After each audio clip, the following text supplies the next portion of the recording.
The first time my sister laughed at my arm, everyone else at the table waited just long enough to decide whether they were allowed to laugh too. I remember that more clearly than the joke itself. We were at my parents' house on a Sunday evening, 5 months after the accident, and I was trying to cut a piece of chicken with one hand. My left arm rested uselessly against my side, exactly where it had been for most of those 5 months. I had learned how to button shirts differently, how to open jars with rubber grips, how to type more slowly, how to carry groceries in smaller bags. But cutting meat at my mother's dining table was still awkward. The knife slipped, my fork scraped across the plate. Sable looked up from her wine and smiled. "Careful, Eloan. At this rate, dinner's going to win." There was a second of silence. Then my aunt chuckled. My cousin looked down at his plate, trying not to smile. My father cleared his throat. And my mother, Maris, gave Sable the kind of look that was supposed to mean behave, except it came with the smallest smile at the corner of her mouth. I put the knife down. "That's not funny." Sable rolled her eyes immediately. "God, Eloan. It was just a joke." That phrase had become one of her favorites since the accident. It was just a joke. "You're too sensitive. Don't make everything so serious." Before the accident, Sable had been the one who needed everyone to adjust around her feelings. After the accident, somehow that role became mine in the worst possible way. I was the difficult one now. I was the one everyone had to be careful around. I was the one who could ruin dinner by not laughing when my sister mocked the fact that I could no longer move my own arm. "Can we please not do this tonight?" my mother said. Not to Sable, to me. That was when I realized the problem was never the joke. The problem was that I had refused to pretend it didn't hurt. I was 34 years old and, until 5 months earlier, I had been the person my family called when something went wrong. I worked as a senior claims analyst for a commercial insurance company. My entire job depended on noticing details other people missed, organizing chaos, and figuring out what didn't make sense, apparently. I had built my personal life around doing the same thing. When my father forgot to renew something important, I handled it. When my mother got overwhelmed by bills or appointments, I organized them. When Sable needed help getting out of another mess, I was usually the first person she called. My mother used to say the same thing every time. "Eloan will figure it out. She always does." For years, I thought it was a compliment. It took losing the use of my left arm to understand that it had also been an expectation. I was supposed to be useful, reliable, easy. Sable, 5 years younger than me, had always been allowed to be something else: emotional, impulsive, fragile when it suited her. If she missed a payment, Mom covered it. If she quit a job, Dad said she was finding herself. If she borrowed money and forgot to pay it back, everyone acted like I was cruel for asking. I told myself that my parents treated us differently because I was stronger. I even took pride in it. Then the accident happened, and for the first time in my life, I became the daughter who needed help. At first, everyone was wonderful. My mother stayed with me for 2 weeks after I came home. My father drove me to appointments. Sable brought takeout and sat on my couch scrolling through her phone, while telling me how lucky I was that things had not been worse. I believed their concern was real. Maybe it was, in the beginning. But recovery did not move at the speed they expected. My arm did not suddenly start working because everyone was tired of waiting. Some days I could feel faint pressure in my fingers. Other days nothing. Doctors talked carefully about nerve damage and uncertain outcomes. They never promised me a complete recovery. My family seemed to hear something different. After 2 months, my mother started saying things like, "You have to push yourself more." After 3, it became, "You can't let this define you." By month 4, she had started comparing me to people she had read about online who had apparently recovered from worse injuries through sheer determination. Sable was less subtle. She started making jokes.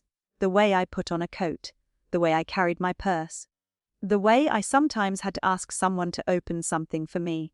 Every time I got upset, She acted like my reaction was proof that the accident had changed my personality. Sitting at that dinner table, I stared at the food I no longer wanted and tried to remind myself that I had survived something serious.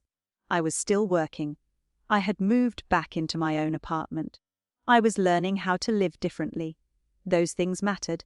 They had to matter, even if my family seemed more focused on how inconvenient my recovery was becoming. My father changed the subject. Someone asked about football. Sable started talking about a new restaurant she wanted to try. The moment passed for everyone except me. I reached for my glass with my right hand and heard my mother say, almost casually, "You know, I really think it would help if you stopped thinking about the accident so much." I looked at her. "What does that mean?" Exactly what I said. She folded her napkin beside her plate. "You keep going back to it. The doctors, the reports, what you remember, what you don't remember, at some point. You have to move forward." I had mentioned the accident maybe twice that evening. That was what bothered me. There are still parts of that night I can't remember. The room changed. It was small, but I felt it. My father stopped chewing. Sable's hand froze around the stem of her glass. My mother looked directly at me. "Then maybe there's nothing worth remembering." She said it quickly. Too quickly. I felt something tighten in my chest. That's a strange thing to say. No, it isn't. I'm saying maybe your mind is protecting you. From what? Sable suddenly pushed back from the table. "Can we not do this again?" Again, the word caught my attention. I turned toward her. "Do what?" "Turn every family dinner into another conversation about that night." "I barely talk about it." "You talk about it enough." My father finally spoke. "Let's all calm down. That was another family tradition. Whenever someone hurt me, Dad's solution was for everyone to calm down equally." I looked from him to Sable, then to my mother. "I just said there are things I don't remember. And what exactly do you expect us to do about that?" Mom asked. Her voice had hardened. I had not accused anyone of anything. I had not even asked a question, yet suddenly they all sounded defensive. I sat back in my chair. For months, I had assumed their impatience came from discomfort. People do not always know what to say around long-term injuries. Maybe they were tired of seeing me struggle. Maybe my mother genuinely believed pushing me would help. Maybe Sable made jokes because she was immature. I had found explanations for all of them because finding explanations was what I did. But as I looked across the table, something felt wrong. Sable was no longer smiling. My mother was watching her. Not me, her. Their eyes met for less than a second. It was the kind of glance most people would have missed. I almost did. But I had spent 12 years working in a job where tiny inconsistencies mattered, where one number out of place could change the entire story. And for the first time since the accident, I saw something in my sister's face that did not look like annoyance. It looked like fear. My mother saw it too. I knew because her expression changed immediately. Softer, warning, protective. The same look she had given Sable 100 times when we were younger, usually right before telling me to let something go. I looked down at my left arm resting beside me. For months, my family had told me the accident was over, that I should stop asking questions, that I should be grateful and move on. Until that moment, I had believed they were tired of my pain. Sitting there, watching my mother silently reassure my sister, another possibility entered my mind. Maybe they were not tired of hearing about the accident. Maybe they were afraid of what I might remember. For the next 3 days, I told myself I was imagining things. That was easier than admitting my family might be hiding something from me. I replayed that dinner over and over in my head. Sable's face, my mother's eyes. The way Dad had suddenly become fascinated with his plate. None of it was proof. I knew that. My job had trained me not to confuse suspicion with evidence. But it had also trained me not to ignore a pattern just because I did not like where it might lead. So I started paying attention.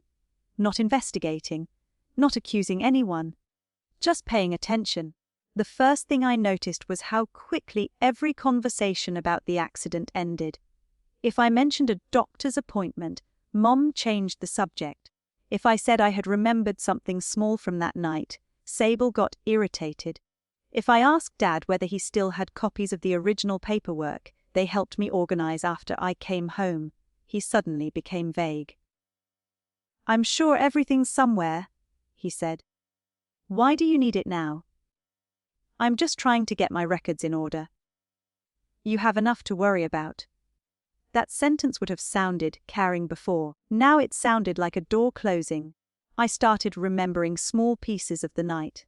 Nothing dramatic. A street light reflecting off wet pavement. My phone vibrating somewhere I could not reach it. A voice I could not place. The smell of rain through a cracked window. Then nothing. My doctors had told me memory gaps after a traumatic event were not unusual. I accepted that. What bothered me was not what I could not remember. It was how certain my family seemed that there was nothing worth remembering. A week after dinner, Sable came by my apartment without calling. She had always done that. Before the accident, I never minded. She would drop onto my couch, complain about work, borrow something, and leave with food from my refrigerator.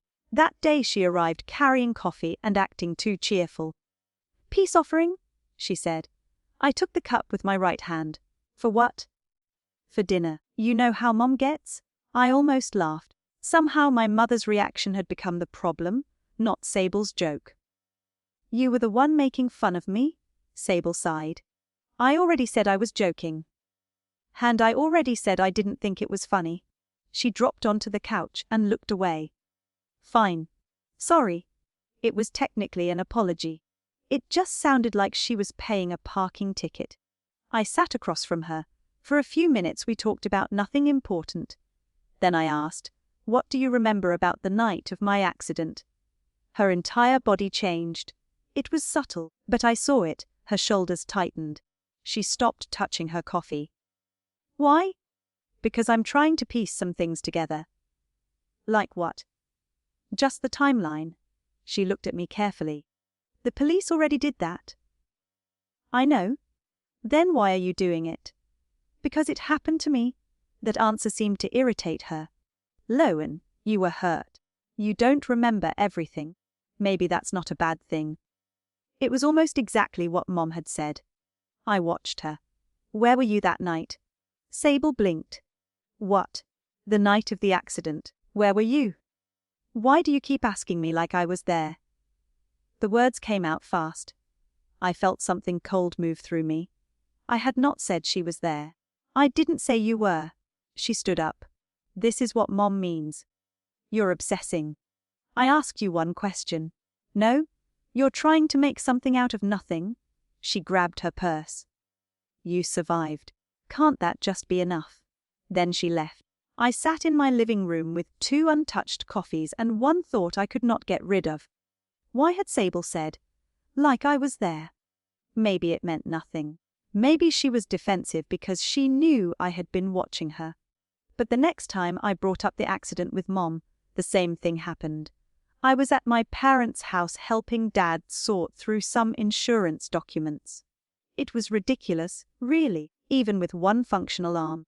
I was still the person they called when paperwork got confusing. I mentioned that I might request another copy of the incident report. Mom turned from the kitchen counter so quickly that I stopped talking. "Why?" "Because I want one." "You already had one." "I don't know where it is." "Then let it go." I stared at her. "It's a document, Mom." "No, it's never just a document with you anymore." Her voice rose. "You keep digging through the same night, like you're going to find some magical answer that fixes your arm." That hurt more than I wanted to admit. I know nothing is going to fix my arm by reading a report. Then stop. Why does it bother you so much? She folded her arms. Because you survived. Why isn't that enough for you? Dad was sitting 10 feet away. He said nothing. I looked at him. Do you agree with her? He rubbed his forehead. I think everyone's under a lot of stress. I almost smiled. Everyone. Somehow my paralysis had become a group inconvenience. The more I pushed back, the more the family narrative shifted. At another gathering, Sable made a comment when I struggled to open a bottle. I told her to stop. She laughed and said, "Everything turns into a crisis with you now." My aunt gave me a sympathetic look that felt worse than laughter. Later, I learned Mom had been telling relatives that I was having a hard time emotionally, that I was stuck on the accident, that I sometimes remembered things incorrectly. She never called me unstable. She was too careful for that. She just planted enough doubt that when I objected to something, people looked at me like they were evaluating whether my reaction was reasonable. That was when I understood what was happening. If everyone believed I was too emotional, then my questions became easier to dismiss.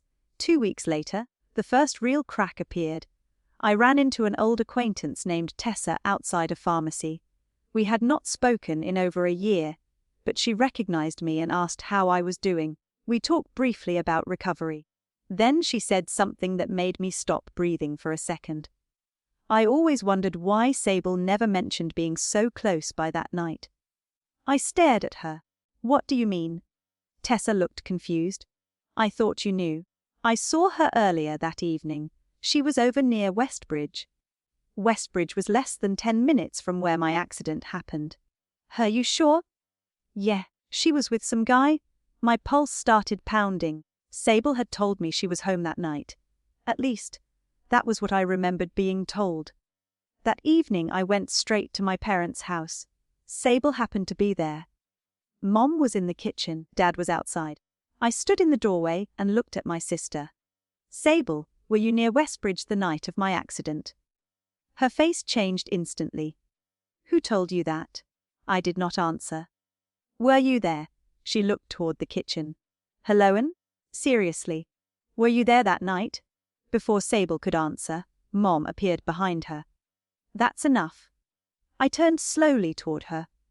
I had not asked my mother a single question, but she was already standing between me and the answer.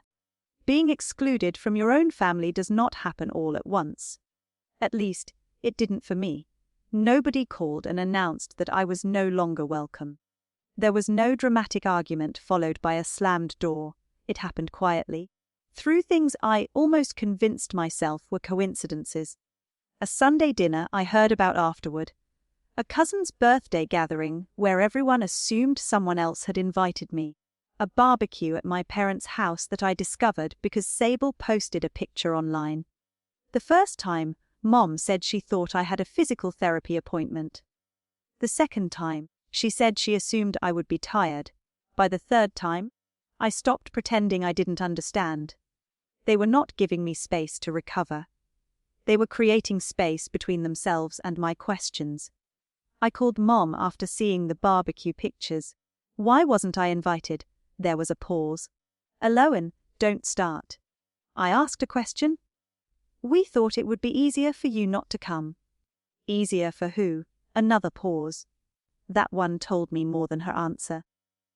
"You've been under a lot of stress lately," she said. Every gathering turns into another discussion about the accident. I stood in my kitchen, holding the phone in my right hand, staring at a cabinet I had reorganized because I could no longer comfortably reach half of what was inside it. "I don't bring it up every time." "Maybe you don't realize how often you do."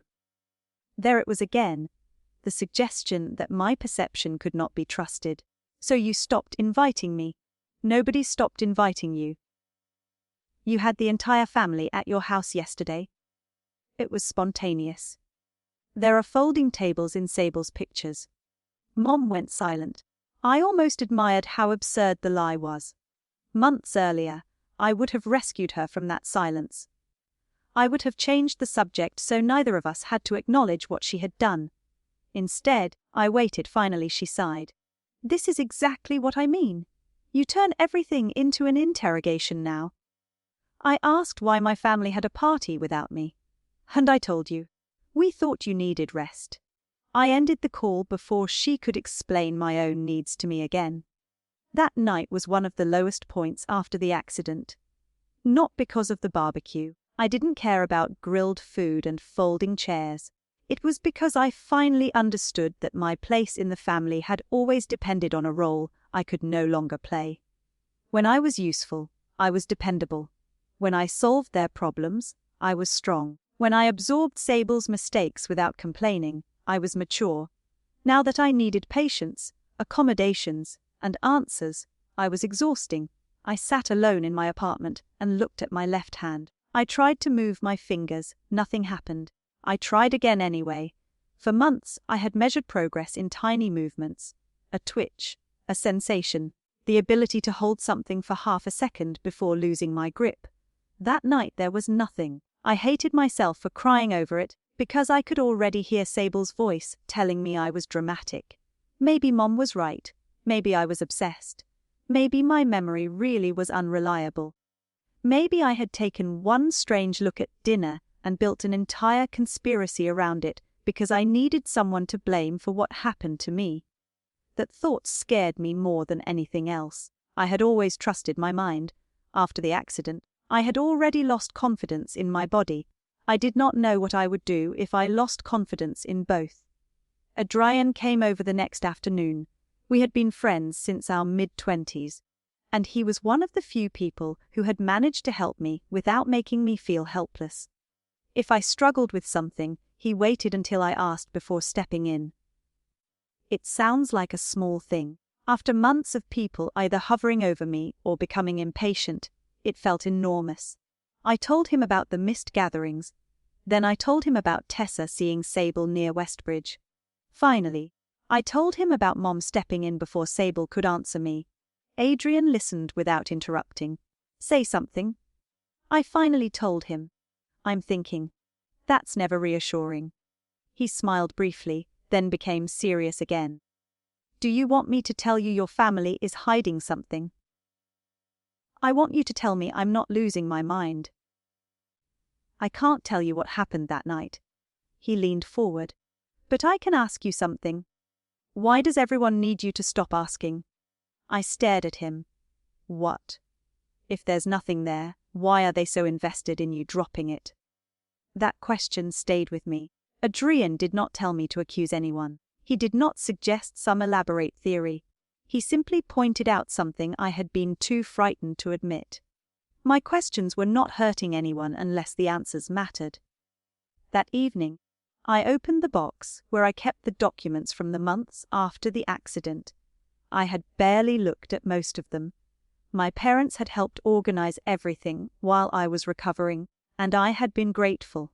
There were medical statements, insurance correspondence, copies of forms, notes from appointments. I started sorting them slowly with one hand.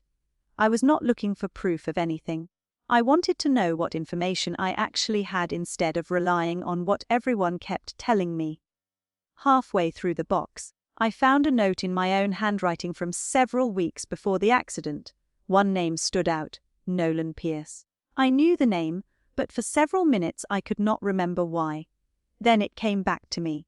Sable had mentioned Nolan months before the accident. Not as a boyfriend. She had been careful about that. She had called him a friend. I remembered teasing her because she smiled every time his name appeared on her phone. Then, after my accident, I never heard his name again. I called Adrian. Do you remember a guy named Nolan? Nolan Pierce. My stomach tightened.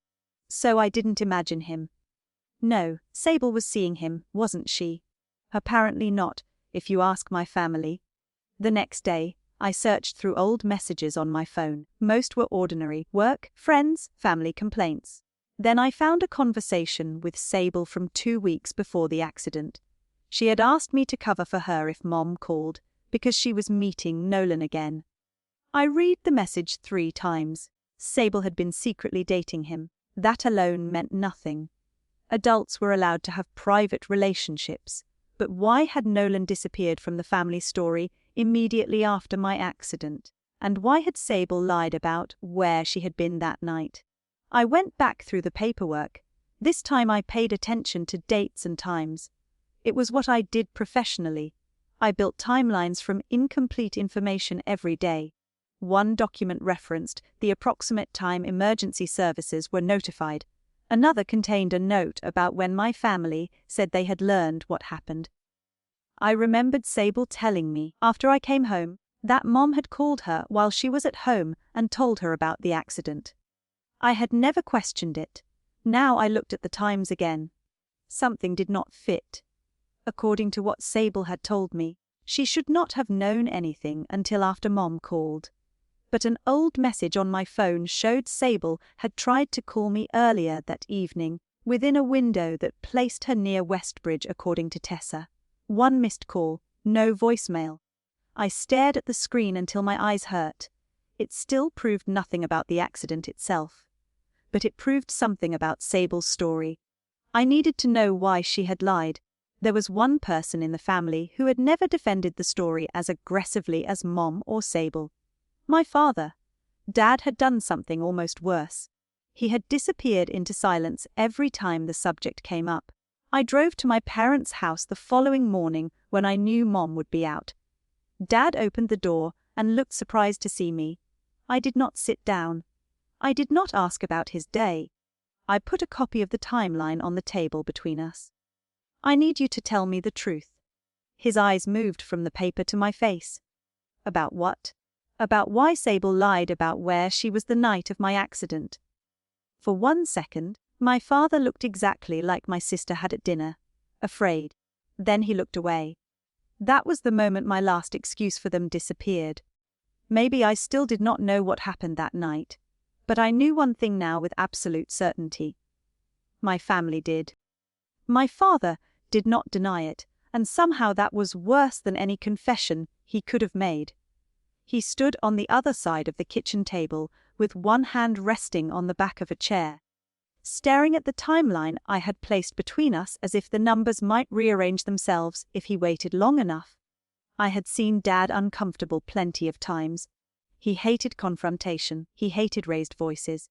He had spent most of my childhood disappearing into the garage whenever Mom and Sable argued, then returning when everything was calm enough for him to pretend nothing had happened. But this was different. He was not trying to avoid an argument. He was trying to decide how much truth he could give me without breaking something he had spent months helping hold together. Dad. My voice sounded calmer than I felt. Did Sable lie about where she was that night? He pulled out the chair, but did not sit. I don't know exactly where she was. It was the kind of answer people give when the truthful answer to the question you asked would be dangerous, so they answer a slightly different one. That wasn't what I asked. He rubbed both hands over his face. Aloan, I don't want to make things worse. There it was. The same logic again. Silence was kindness. Questions were dangerous. Truth was something that could make things worse, while whatever they had done for the past 5 months was apparently acceptable. Worse for who? He looked at me then. For everyone. I almost laughed. I have a paralyzed arm. Dad. My voice cracked despite my effort to control it. I've spent 5 months wondering if I'm remembering my own life incorrectly. Mom tells people I'm obsessed. Sable makes jokes about what I can't do anymore. And you're worried that telling me the truth might make things worse for everyone. That's not what I meant. Then tell me what you meant.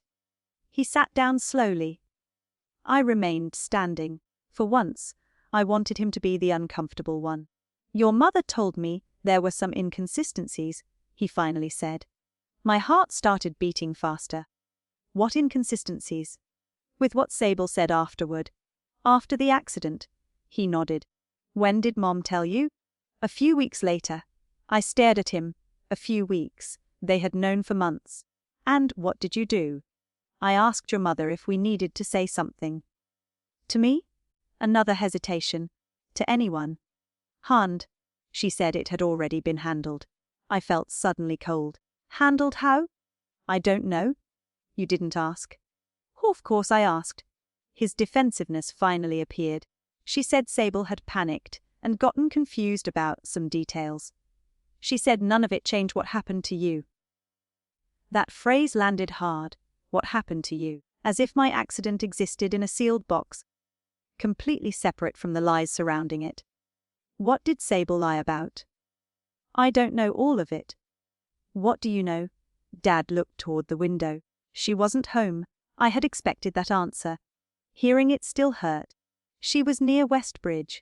His eyes came back to me, and that was enough. You knew that too. I suspected. That's not the same thing. No. But you never asked me what I remembered. You were recovering. You never told me Sable's story didn't make sense. Your mother thought. I'm not asking what Mom thought. I leaned forward. I'm asking what you chose. He had no answer. And suddenly I understood something about my father that I had spent my entire life refusing to see. Dad's silence was not neutrality, it was a decision. Every time Mom protected Sable and he said nothing, he was choosing the easier side. Every time I was told to be the bigger person, and he looked away, he was choosing. He had simply been quiet enough that I never called it what it was. I sat across from him. There was one question left, and I was almost afraid to ask it. Did Mom know Sable lied? Dad closed his eyes briefly. He did not say yes. He did not have to. I felt something inside me drop. Until then, part of me had still imagined Sable hiding something alone. Maybe she had panicked. Maybe Mom had only sensed something was wrong. Maybe Dad genuinely knew nothing. But his silence stripped away the last version of my family that I could defend. How long? I asked. Alone. How long has Mom known? I don't know exactly. Before I came home? I don't think so. Before she started telling me to stop asking questions. He looked down. That was enough too. I left before Mom returned. I drove home with my right hand locked around the steering wheel and my left arm resting beside me. I thought about every time she had called me dramatic. Every time she told me I needed to move on. Every time Sable made a joke and Mom told me not to ruin dinner. They had known there was a reason I had questions. Maybe they did not know every answer. But they knew enough to understand that I was not imagining the inconsistencies. And they had still let me doubt myself. Mom came to my apartment that evening. Dad must have called her. She did not knock softly. She knocked like someone arriving to take control of a situation. I opened the door but did not invite her to sit. You went behind my back to your father, she said. I almost could not believe it. Behind your back. You cornered him when I wasn't there. I asked him about my accident. You interrogated him.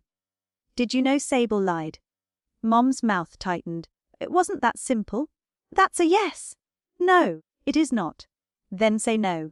She couldn't. I waited. Finally she exhaled sharply. Sable was scared. Of what? Everything. You were hurt. There were questions. She panicked. Why?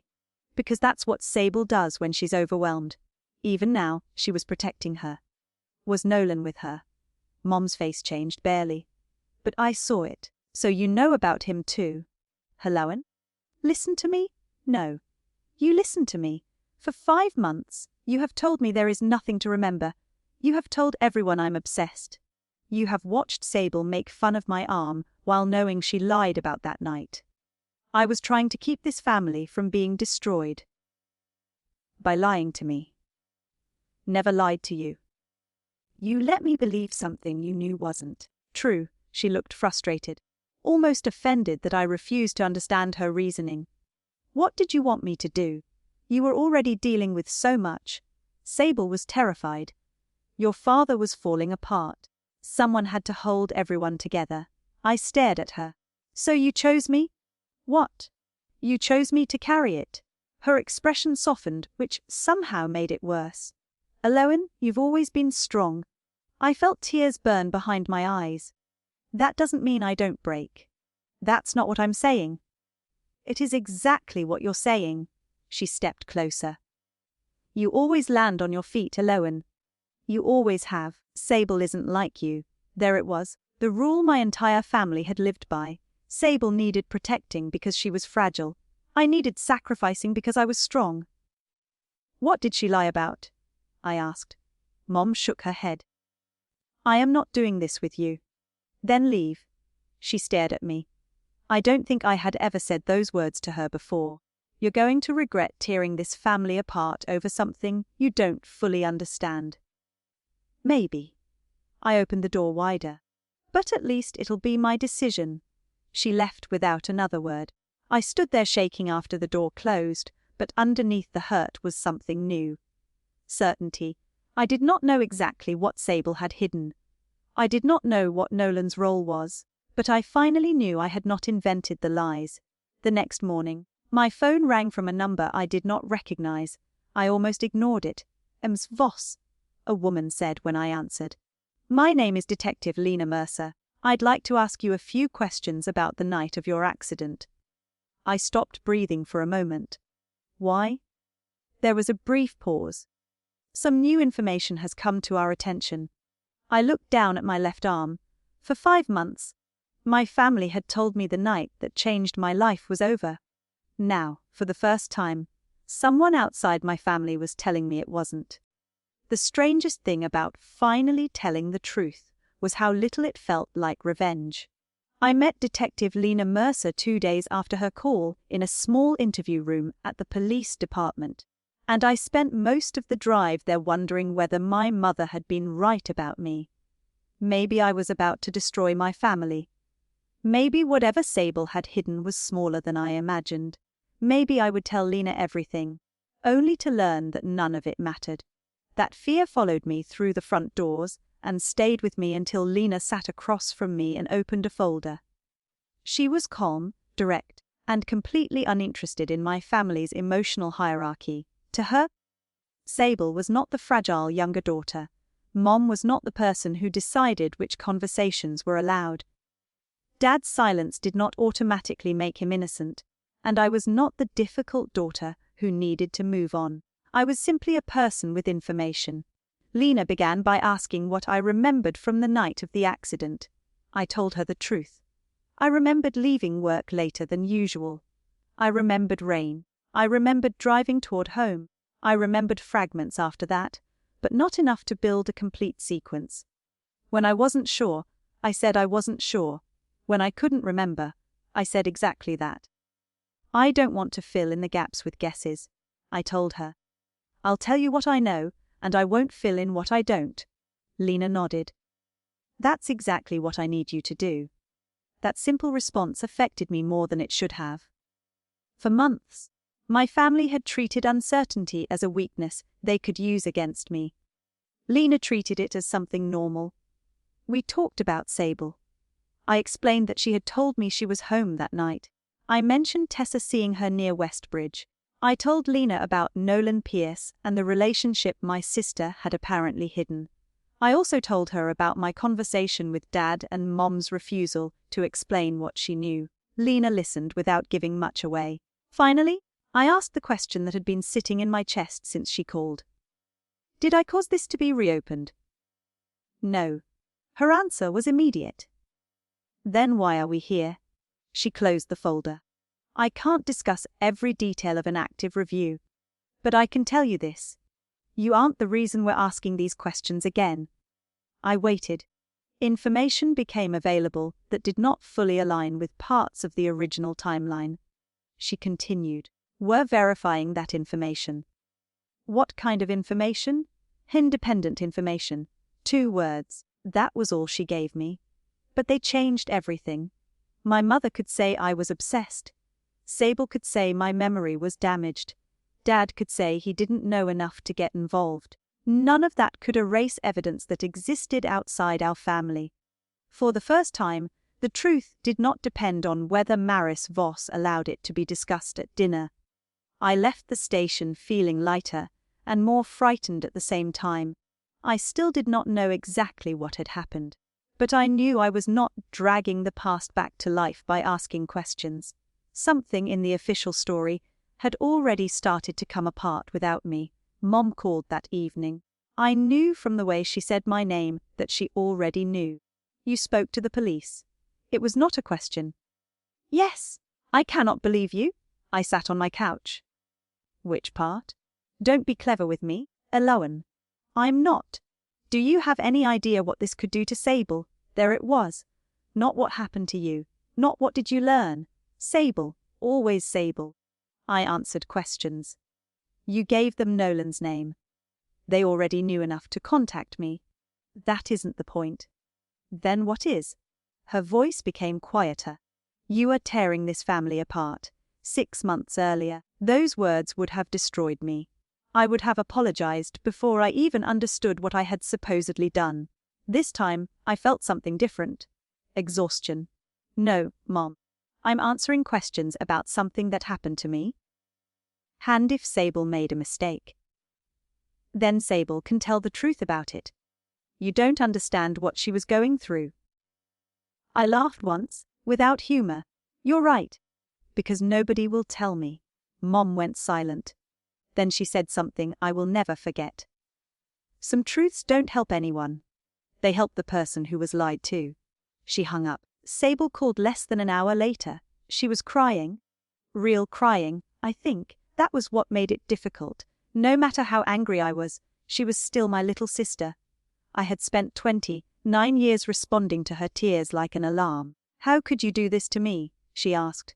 I closed my eyes. What did I do? You talked to them? Yes. You know what I mean. Actually, Sable, I don't. That's been the problem from the beginning. She started talking quickly. She said Nolan had nothing to do with what happened to me. She said people were twisting things. She said she had been scared and confused. She said Mom had only tried to protect both of us. For several minutes, I listened. The old version of me wanted to help her organize the mess. I could feel that instinct waking up automatically. Ask the right questions. Calm her down. Figure out the safest next step. Protect the family. Then I looked at my left arm. Did you tell them the truth? Silence. Sable? It's complicated. No, that's not what I asked. You don't understand. Did you tell them the truth? She started crying harder. But she did not say yes. That was the moment I stopped being her rescuer. I love you, I said quietly. But I can't fix this for you. So that's it? You're choosing strangers over your own sister. I'm choosing not to lie. I ended the call with my hand shaking. I cried afterward. Revenge stories make moments like that sound satisfying. They make it seem like drawing a boundary instantly makes you powerful. It didn't. It made me feel sick. I wanted to call her back. I wanted to tell her I would help. I wanted my family to return to what I thought it had been before the accident. But that family had required me to pay for peace with my own silence. I could not do it anymore. Over the next week, I heard very little from my parents. Adrian checked on me every day. Lena contacted me once to clarify a detail, but offered no major update.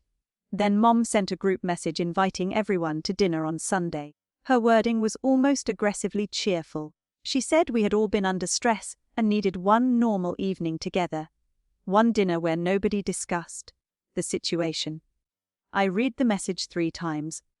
Adrian told me I didn't have to go. He was right, I didn't. But something had changed in me. For months, I had been afraid that if I pushed too hard, my family would exclude me. They had already done that. I had survived it. I'm going, I told him. Why? Because it's my family too.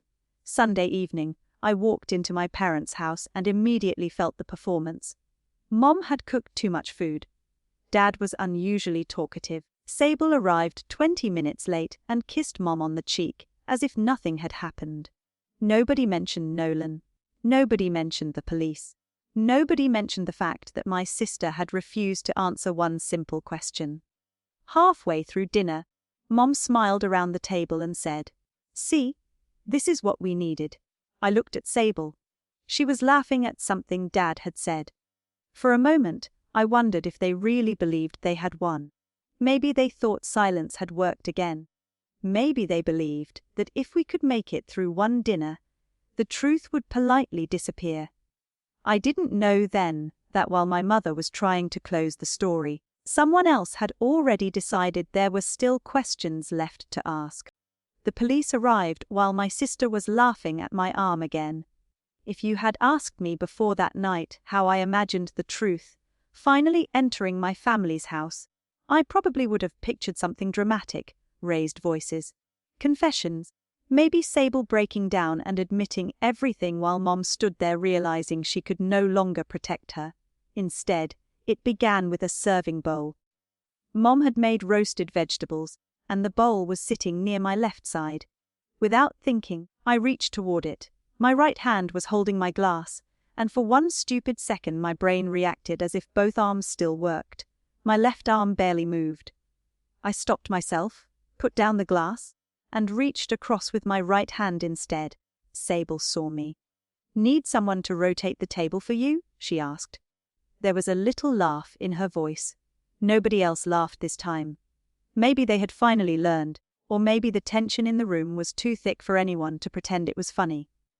I looked at her. "No," Sable shrugged. "Just trying to help." "That's not what you're doing." Mom immediately put down her fork. "Eloan." I turned toward her. "What? Can we have one normal evening?" I almost laughed. For months, normal had meant everyone else could say whatever they wanted, while I was responsible for making sure my reaction did not make them uncomfortable. "I'm not the one making this uncomfortable."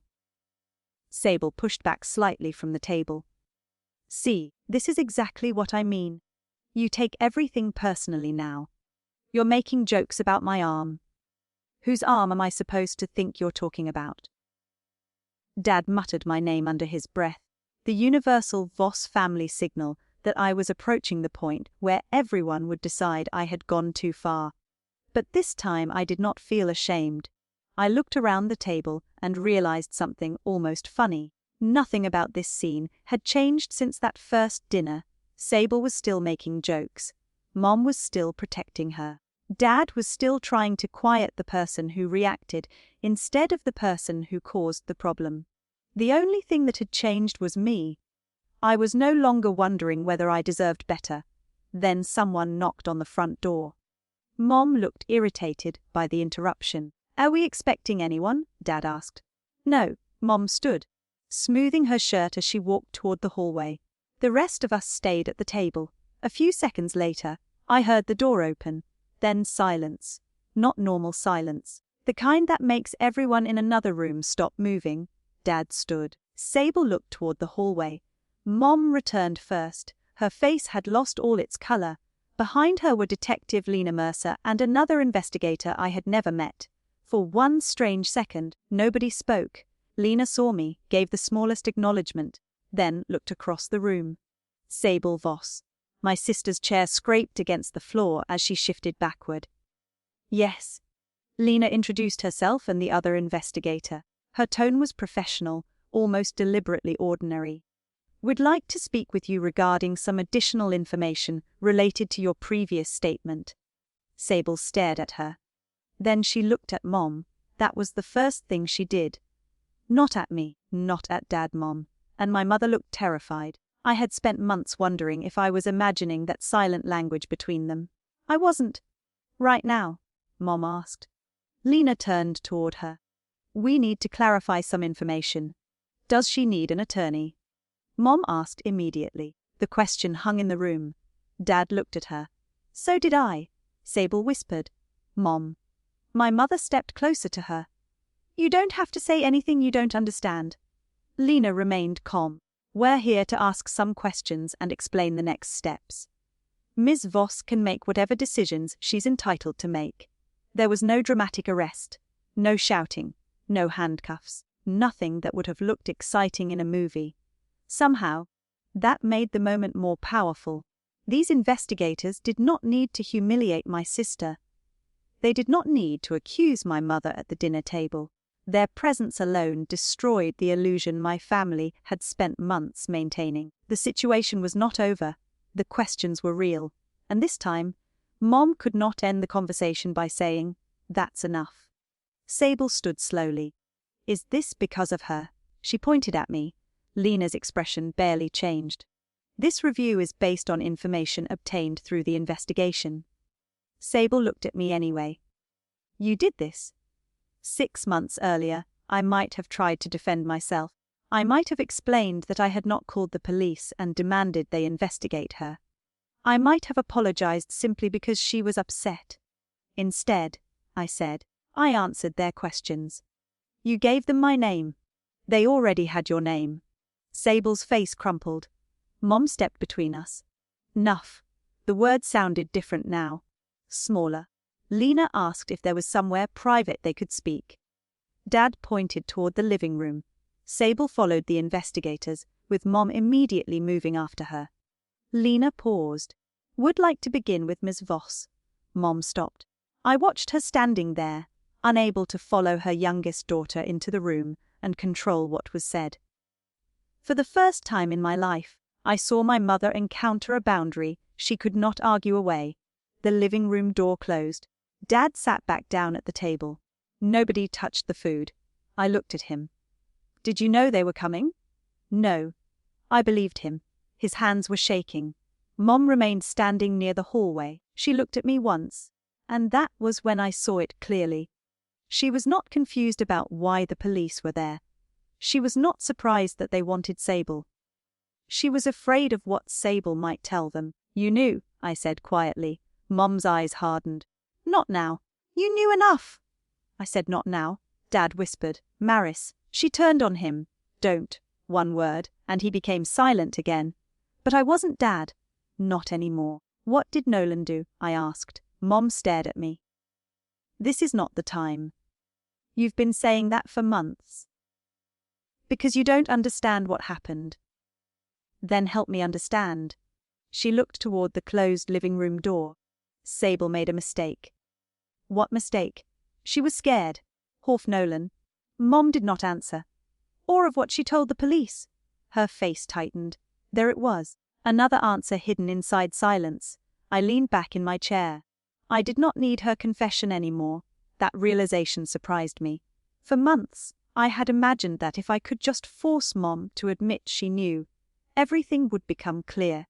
But sitting there, I understood that her admission was no longer the thing that determined whether I could trust myself.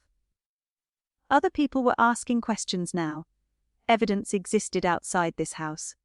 The truth no longer required my mother's permission. Nearly 40 minutes later, the living room door opened. Sable came out first. She had been crying. Lena spoke briefly with Dad and Mom about follow-up contact. She did not give me details, and I did not ask for them. This was not a television drama where the detective turned to the victim and explained the entire case in front of everyone. There was a process. I could wait. Before leaving, Lena looked at me. "Well, be in touch," I nodded. The front door closed behind the investigators. Nobody moved for several seconds. Then Sable turned toward me. "Are you happy now?" I looked at her swollen eyes and felt no happiness at all. Just sadness. "No, Leah." "Sable, I never wanted this. You could have left it alone." "So could you. You could have told the truth." She looked away. Mom moved to her side immediately. "That's enough, Eloan." I almost smiled at the predictability of it, even now. Even after 2 investigators had walked into her house asking about Sable's statement. Even after everything. I was still the one being told to stop. "No," I said. Mom stared at me. "What? You don't get to say that to me anymore." Her face changed. "Excuse me? Every time I asked a question, you said that's enough. Every time Sable mocked me and I reacted, you said that's enough. Every time I got close to something you didn't want me to know, you decided the conversation was over." I stood. "You don't get to decide that anymore." Sable started crying again. Dad looked like he wanted to disappear. Mom's expression went from shock to anger. "Do you have any idea what you've done to this family?" The words landed in the room, and for a moment I simply stared at her. Not what Sable had done. Not what Nolan might have done. Not what Mom had hidden or what Dad had ignored. What I had done. Something inside me finally became quiet. "Yes," I said. "I told the truth." Mom shook her head. "You couldn't let it go." I picked up my bag with my right hand. "No, I couldn't." I walked toward the door. Behind me, Mom said my name, but I didn't stop. As I stepped outside, I realized something that should have devastated me, but instead felt strangely freeing. Even with the police standing in her living room and her carefully protected story falling apart, my mother still believed I was the problem. And for the first time in my life, I no longer needed to convince her otherwise. The truth did not come out in one dramatic confession. It came apart piece by piece, which was somehow more painful because every new detail gave my family another opportunity to admit what they had done. and every detail confirmed that they had chosen silence instead. Over the following weeks, I learned enough to understand the shape of what had happened. Sable had been with Nolan on the night of my accident. Their relationship had been more serious than anyone had told me, and she had hidden it from our parents because Mom already disliked him. Nolan had been involved in the chain of events surrounding that night in a way that made his presence relevant to the investigation. When questions were first asked, Sable panicked. She lied about where she had been and minimized what she knew about Nolan's movements. The original version of events had been built partly around incomplete information, and for months nobody had enough reason to challenge it. Then independent information surfaced that did not match Sable's account. Once investigators started comparing the timeline again, the gaps became harder to explain. I never received every detail at once, and I stopped demanding that I should. There were procedures, interviews, and decisions that belonged to people whose job it was to determine responsibility.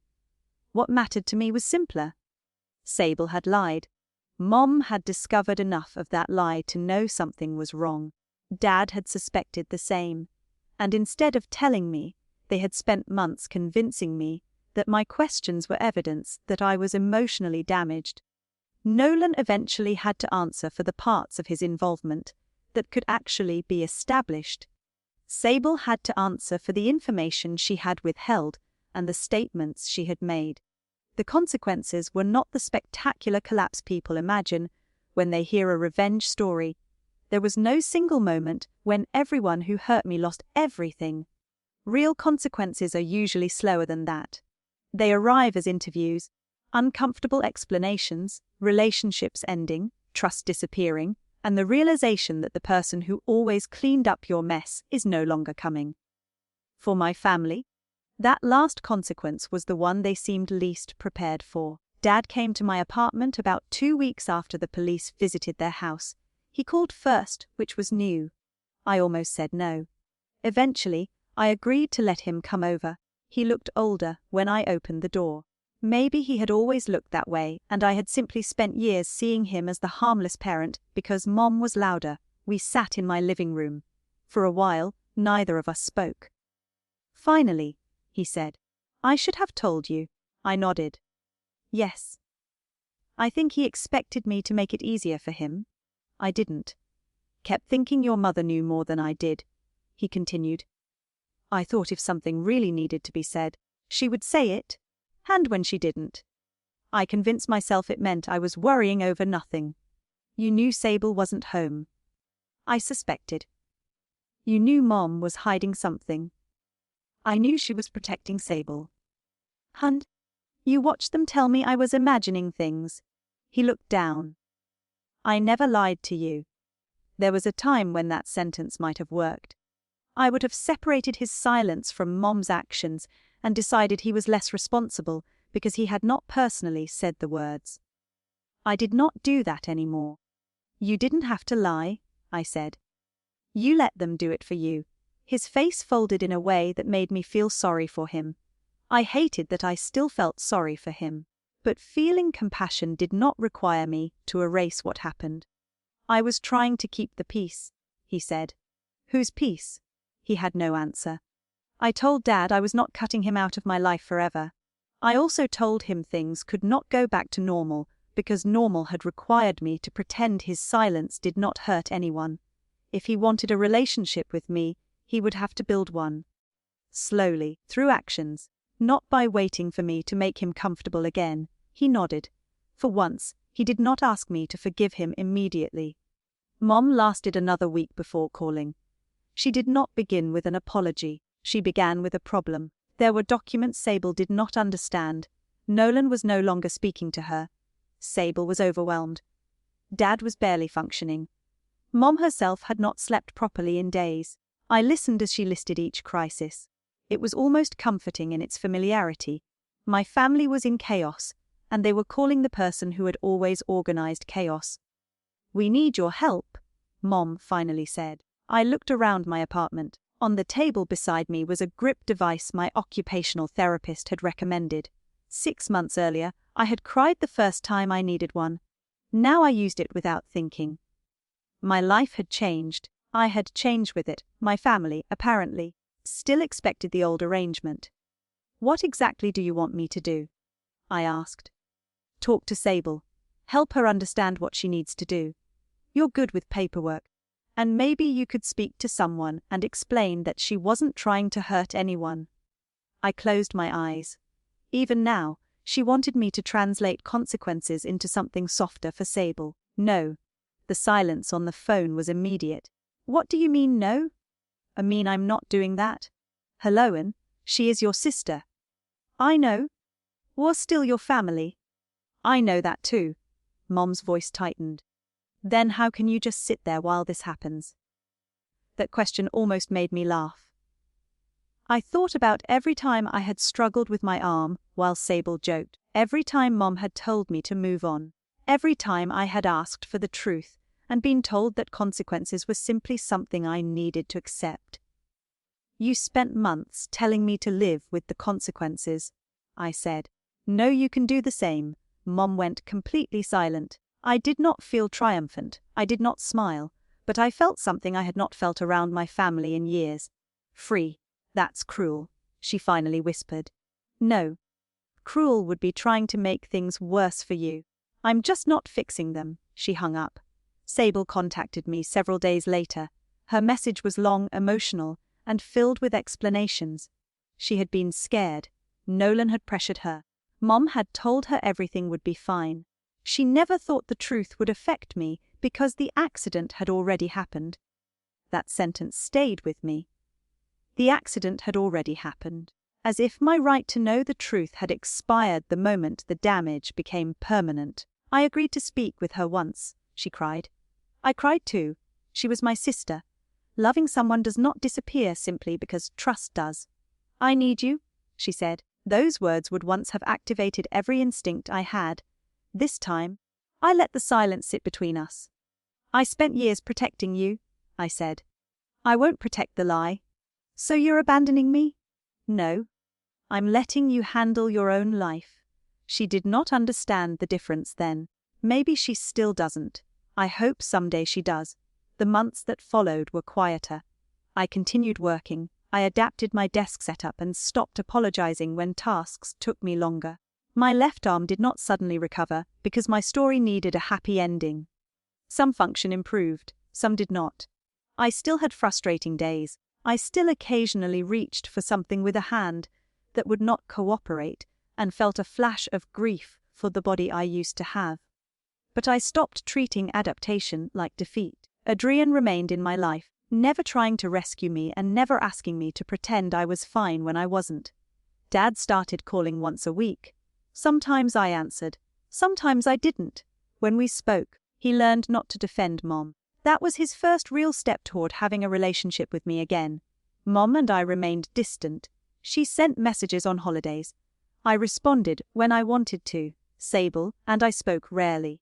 I did not hate either of them. That surprised people who heard parts of what happened.